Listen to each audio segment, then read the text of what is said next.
Let's now move on, and we have some more breaking inputs coming in at this point in time. A very important and a powerful message by Chief of Defence Staff General Anil Chauhan. In fact, he has said, and I quote, "India has always stood on the side of peace. We are a peace-loving nation, but don't get mistaken, we cannot be pacifists." I think peace without power is utopian. And listen into what exactly he has said.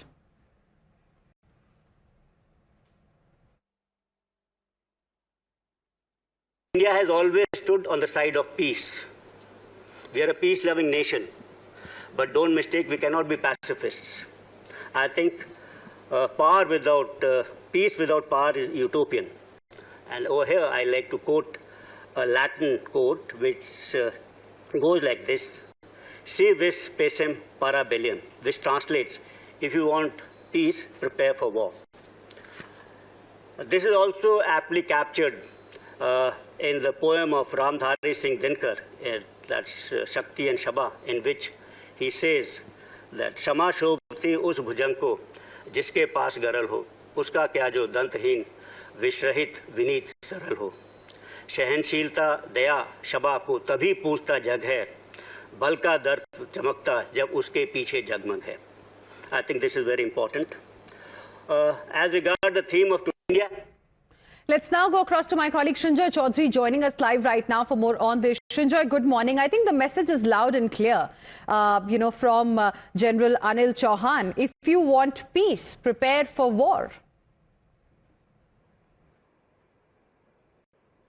The best example of that, General Anil Chauhan is right on this, is the fact that at this point, every country in Europe, virtually every country, is looking at spending 4% or more of their GDP on defense. They have seen what has happened between Russia and Ukraine, and they have seen what President Donald Trump has said, which is why a senior European leader has said that we cannot depend on the voters of Michigan and Pennsylvania for the security of Europe. And he could have added, as we did in the past. Now, every country is realizing how important the issue is, and what Anil Chauhan has said is absolutely right, because unless you're strong yourself, you cannot speak about peace. There is a difference between peace through strength and peace as weakness. And this is the point that is being made. Imagine every country in Europe, whether it's a tiny country like Estonia, or a middling country like Poland, right, or a larger country like Germany, or even Britain, all of them are moving towards a higher GDP spending on defense. And India has realized that and in these last 11, 12 years, defense spending has been 28% of the capital spending of the union government. At least 28%. That shows that if there is trouble, India can defend itself.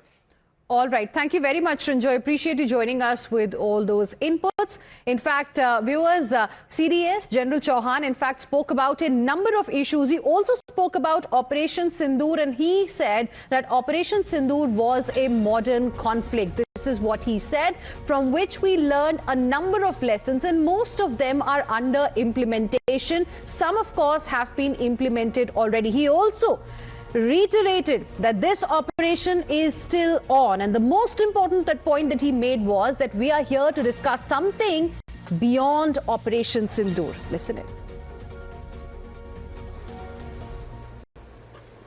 When we talk about future warfare, I think sometimes there is a misapprehension in segments of the media that probably we have all assembled here to discuss about Operation Sindoor. Well, let me clarify this. Operation Sindoor was a modern conflict from which we learned a number of lessons, and most of them are under implementation. Some have been implemented. The operation is still on. We are not here to discuss Operation Sindoor. We are here to discuss something beyond Operation Sindoor. So we are about to discuss about future warfare. How will they happen? This kind of thing is being held it's a kind of an academic debate, and it's agnostic of any kind of an adversary. Adversary could be anyone.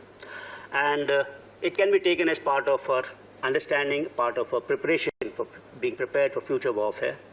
And over here, talking about preparation, I would like to quote again Benjamin Franklin, who famously said, "By failing to prepare, we are preparing to fail," and hence the need for Ransamvad.